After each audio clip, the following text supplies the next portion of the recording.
Mais voilà pourquoi le président de la République a une nouvelle approche. Félix Tshisekedi a une nouvelle approche qui est totalement différente. Son approche, c'est l'approche diplomatique 60%, l'approche militaire 30% et l'approche politique, le dialogue et le reste, c'est concentré à 10%.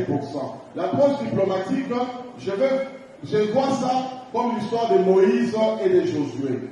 Moïse, c'est l'aspect diplomatique, où c'est ce qui se passe effectivement dans les négociations, dans les discussions, mais sur terrain, c'est Josué qui s'est battu.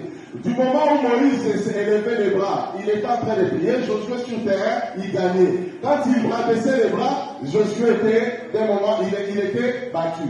Et donc aujourd'hui, c'est l'aspect politique, l'aspect diplomatique qui donne la force à l'aspect militaire pour que nous puissions gagner. Et donc pour le président de la République, il a activé l'action diplomatique d'abord. Les actions militaires aussi, il les a fait en renforçant l'armée. Donc il a recruté, il a doté des équipements, il a augmenté la motivation des militaires au front, il a éliminé, il est en pleine élimination des traîtres qui sont découverts chaque jour. Il fait recours à des armes sophistiquées. Aujourd'hui, nous avons du recours à des drones et à des armes, des technologies modernes. Et donc, sur le plan politique, c'est vrai que le dialogue pourra venir tout simplement pour créer une tension, pour créer une certaine consolidation de la paix entre les fils de la République démocratique du Congo. Et donc, le président de la République ne veut pas faire la même chose pour revenir encore par les brassages et mixages. C'est pourquoi il a totalement refusé.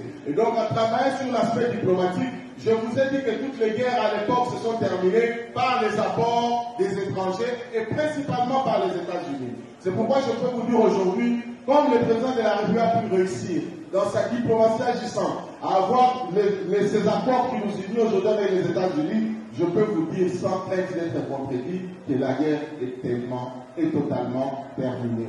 Tout ce que nous voyons, ce sont tout simplement les signes de fin de guerre, parce que là, il n'y aura absolument plus rien. Le président de la République a déjà gagné.